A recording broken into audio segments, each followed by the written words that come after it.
देखो इस फंक्शन को 1 पर प्रूव करते हैं कि ये नॉन डिफरेंशिएबल है। देखो कैसे करेंगे, आसान है। x बराबर 1 पर निकालो इसका राइट हैंड डेरिवेटिव, तो क्या होगा बोलो, limit h tending to 0 f of a plus h, a की value 1 minus F A upon h, है ना, f of a plus h minus F A upon h, समझे। देखो तो 1 पर मैं कर रहा हूं और 2 पर खुद कर लेना। अब देखो f ऑफ 1 प्लस h की वैल्यू यहां से निकालो, x की जगह 1 प्लस h रख दो, यहां भी देखो 1 प्लस h रख दो।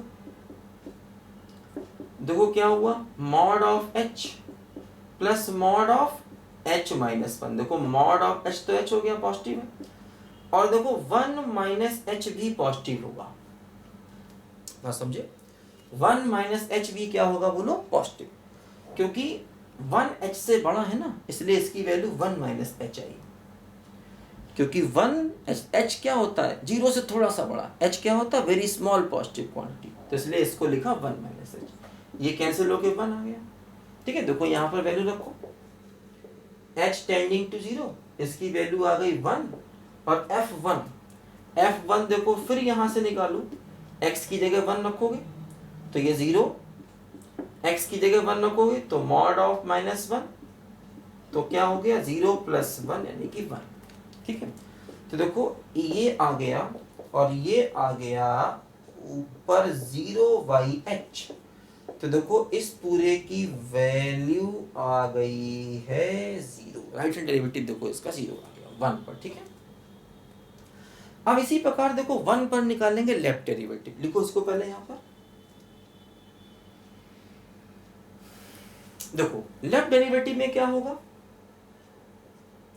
1 minus h f of a minus h minus F A upon minus h, f of 1 minus h की वैल्यू निकालो, x की जगह रखेंगे 1 माइनस h, यहां भी देखो 1 माइनस h, ये बचेगा मॉड ऑफ माइनस h, और ये ऐसे बचेगा। देखो समझो अब क्या होगा, देखो mod of minus h, mod of h और h हो जाएगा, तो देखो इसकी वैल्यू h, और देखो ये mod of minus h minus 1, तो माइनस कॉमन ले लिया,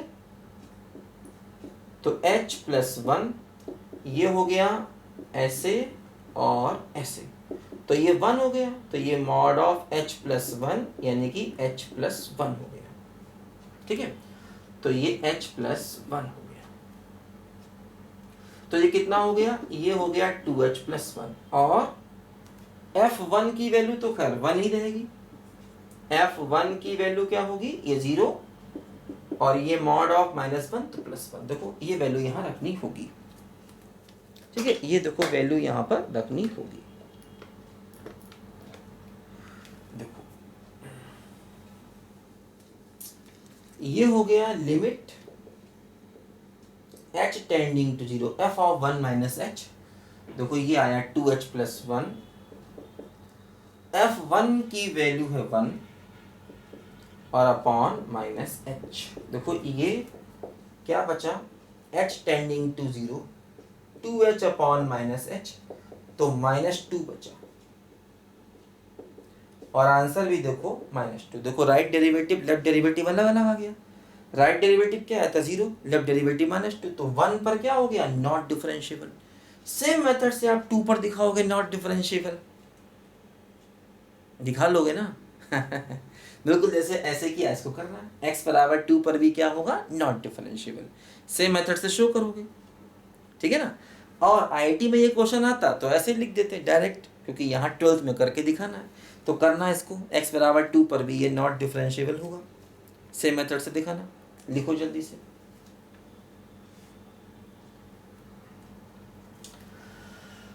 अच्छा देखो 22वां क्वेश्चन देखें, 22वां बेटा डिटर्मिनेंट का डिफरेंशिएशन है। देखो ये तुमको मैंने डिटर्मिनेंट के टॉपिक में पढ़ाया था कि डिटर्मिनेंट का डिफरेंशिएशन कैसे करते हैं।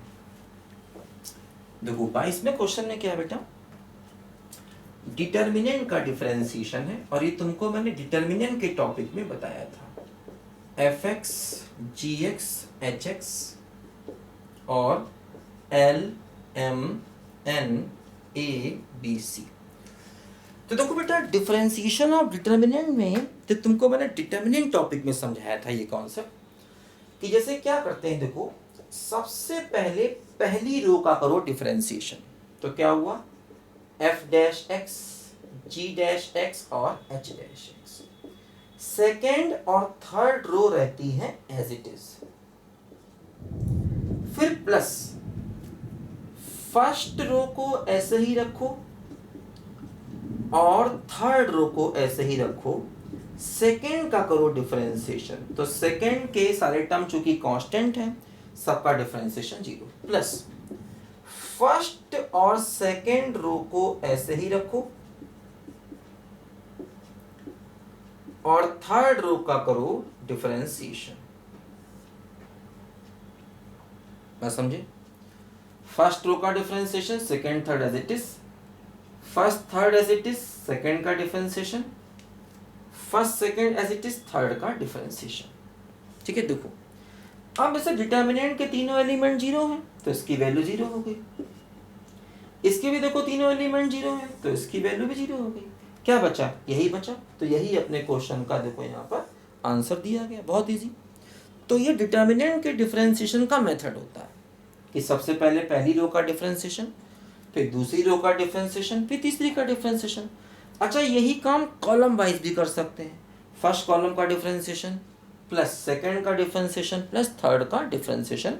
तो कॉलम वाइज भी ये काम कर सकते हैं, यहाँ नहीं करना, यहाँ रो वाइज करना है क्योंकि देखो रो में ही डिफरेंशिएशन दिए गए हैं। लिखो बच्चों ध्यान से पहले इसको। अच्छा अब देखो 23 क्वेश्चन, लास्ट क्वेश्चन और कर लेते हैं, फिर ये एक्सरसाइज अपनी खत्म हो जाएगी।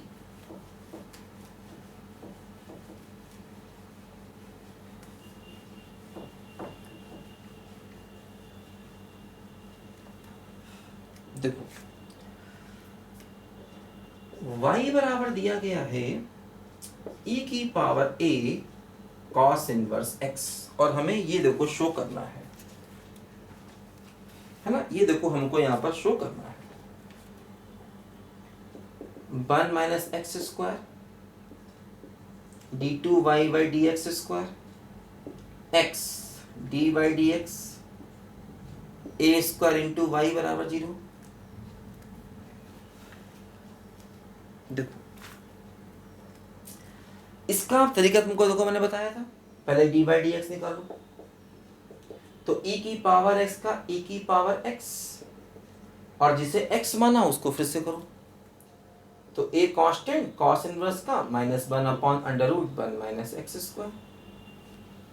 बस समझे। देखो अब जो अपॉन का टर्म है वो इधर ले आओ, मैंने बताया हमेशा, तो under root 1 minus x square D Y by D x.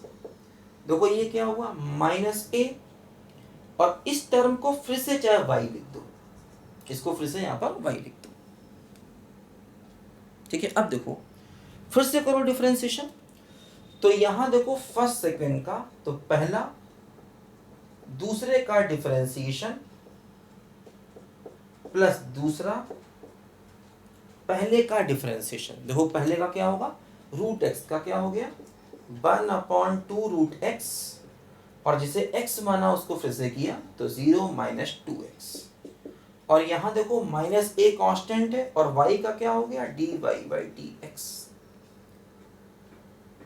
ठीक है, देखो ये हो गया under root 1 minus x square D two Y by D x square. देखो 2 से 2 कैंसिल, ये हुआ -x upon under root 1 minus x square D Y by D x बराबर -a और देखो d Y by D x की value को रख देते हैं। ठीक है, देखो यहां से काम करो, d Y by D x की वैल्यू निकालो, तो क्या होगा -ay अपॉन रूट दिस, इसको रख दो, तो -ay अपॉन रूट दिस, ये हुआ। अब देखो इसी टर्म को एलसीएम ले लो या इस टर्म से पूरे को मल्टीप्लाई कर दो, इस टर्म से ना। देखो क्या बचेगा 1 minus x square D two Y by D x square minus x into d y d x बराबर प्लस का ए स्क्वायर वाई। इस टर्म से पूरे को कर दिया हमने मल्टीप्लाई। देखो यही आंसर आ गया, प्लस का ए स्क्वायर वाई ना, इसको उधर ले लेंगे तो माइनस ए स्क्वायर वाई हो जाएगा इक्वल टू 0। यही देखो हमको प्रूव करना है, बहुत ईजी है, समझे। तो इस तरीके से बच्चों ये एक इम्पॉर्टेंट एक्सरसाइज हमने आज खत्म की है। अगले वीडियो में मिलेंगे अगले टॉपिक के साथ में, तब तक के लिए बाय बाय।